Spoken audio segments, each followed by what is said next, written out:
বৃষ্টি, সকাল সকাল উঠে দেখি বৃষ্টি, তাই বলে কি ঘুম পাড়তে পারবো না, কখনো না। যেহেতু বাচ্চা কাচ্চা আছে, বাচ্চাদের মায়েদের এত শান্তি নেই, এর মধ্যে আছে জীবন। হ্যালো গাইস, আসসালামু আলাইকুম। কেমন আছেন সব? আশা করি আল্লাহর রহমতে ভালো আছেন। এই যে বৃষ্টির দিন, তারপরে এই যে ডাল বোনা করলাম, রুটি বানালাম। কি করব, বাচ্চা কাচ্চা আছে, খেতে হবে, নিজেরও পেট আছে, খাবার তো আর মানে না।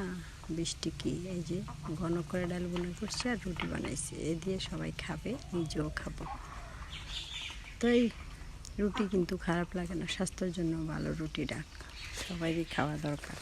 আর আমার বাচ্চারা তো বুঝে যে পরোটা, তাদের খুবই পরোটা পছন্দ, এরকম করে রুটি বানিয়ে দিলে খেতে চায় না।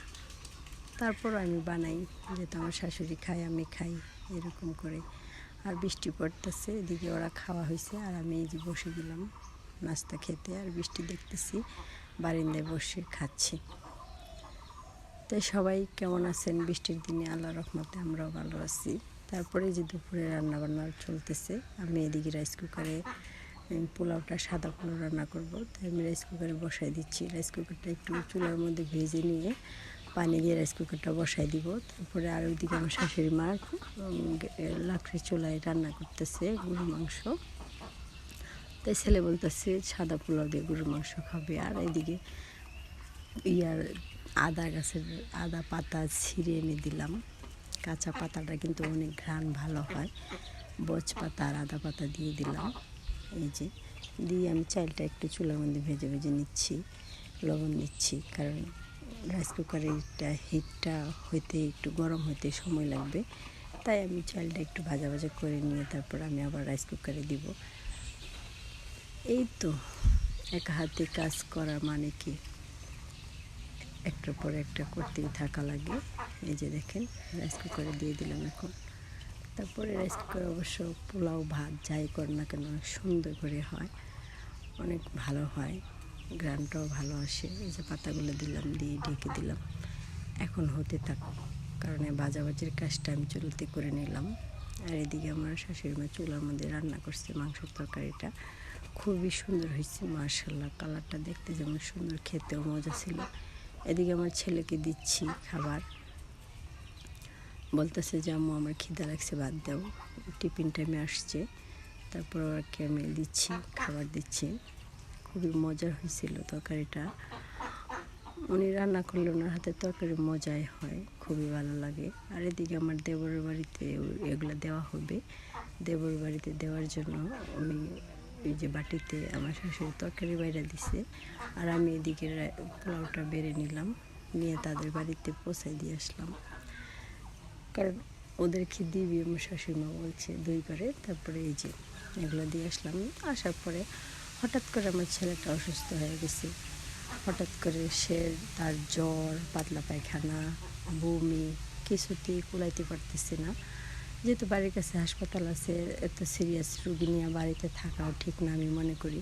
সেই জন্য তাড়াতাড়ি নিয়ে গেলাম, নিয়ে যেয়ে ইমার্জেন্সিতে নিয়ে ভর্তি করালাম। এদিকে তো আমার ছেলে বমি আর পাতলা পায়খানা কোনোটাই থামতেছিল না। তারপরে এই যে দেখেন ভর্তি করানোর পরে সাথে সাথে এই যে ওগুলো ওষুধ দিল, স্যালাইন দিল, তারপরে ইঞ্জেকশন করলো, করার পরে আল্লাহর রহমতে আস্তে আস্তে যদি ঠিক হয়, সবাই দোয়া করবেন আল্লাহর রহমতে। আমার ছেলেটা এমনি তো খুবই অসুস্থ হয়ে গেছিলো, হঠাৎ করে জানি না কীরকম করে এরকম হঠাৎ করে হয়ে গেল, বুঝতেই পারতেছিলাম না। মাদ্রাসা গেছে, আসেই ছেলের এই অবস্থা।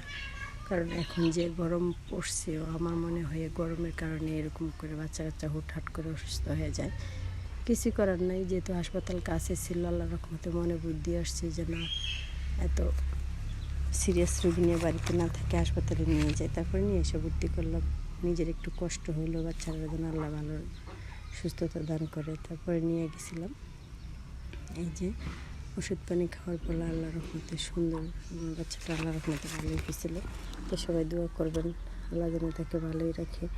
রাত্রেবেলা তো আমি খুবই ভয় পাইছিলাম, এই যে দেখেন নিরিবিলি। তারপরে কিছু করার নাই, 3 দিন থাকা লাগছে। 3 দিন থাকার পরে এই যে দেখেন খুবই ভয় লাগছিল।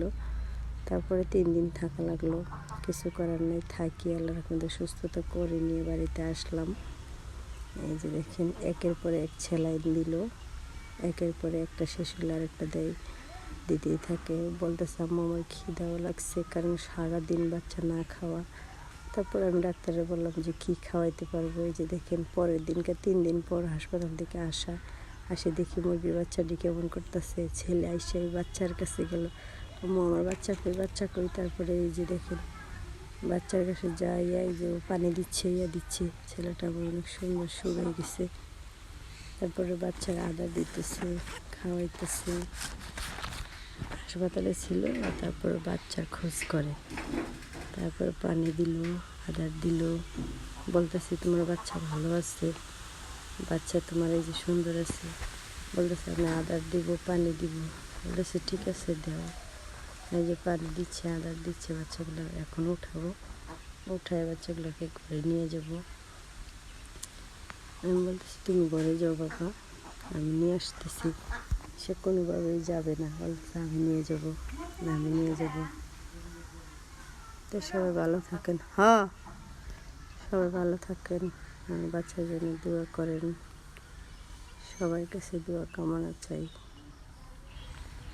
তাই সবাই ভালো থাকেন, আমরা আপনাদের দোয়া ভালো আছি। আল্লাহ হাফেজ।